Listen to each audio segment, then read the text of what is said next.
Усы урманчылыгына бу бөҗәкләр Башкортстан Азнакай якларыннан килеп кергән. Узган ел күбәләкләр берән сәрәңгенә ышкалаган. Кыш җылы килү сәбәпле күздән салынган йомыркалардан яз көне күпләп күбәләк кортлары чыккан.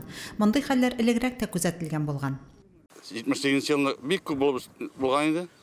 Аннан соң инде булды безнең 93 елны. Ул вакытларда безнең инде сиптердек. Авиапроским ясадылар. Килеп самолет белән инде ул вакытта кукурузный оталар инде шулар белән сиптереп, шулай җиңгән идек. Хәзер инде менә күптән хәзер башкар булган юк иде.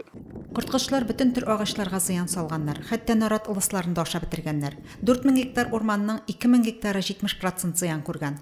Корткычлар басып алган агачларда яшеллек беткәч, бөҗәкләр инде үләннәргә, игеннәргә күчкәннәр.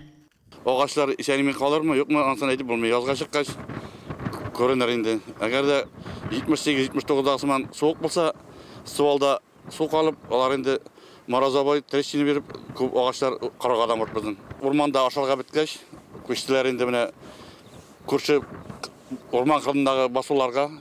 Урманнарга ефәк күбәләге хуҗа булса, Мөслимнең үзәк урамнарын иртә яздан ямлап утыручы агач куакларда ялтырап торган яшел канатлы кортлар күренде. Корткычлар башларын күтәрде, агачларга ябештеләр. Менә инде испанская мушканы без аны теге читтә генә беләек, менә безгә дә, сириннәргә чыга иде инде ул. Хәзер менә бездә дә күренделәр. Быел 2 тапкыр агуладык. Башта бер төрле агу белән агулаган Аберон Рапимид. Аңа бик бирешмәде, яңадан актары белән агулаган идек, аларны җиңдек. Эссе явымсыз җәйдә яшелчә, җиләк җимеш әлләни уңмаса да, корткычларга үршергә уңай. Уңыш алым дисәгез, бакчадагы агач куакларны, үсемлекләрне карап барлап торыгыз. Найла Салахова, Динар Нуртинов, Мөслим телевидениесе.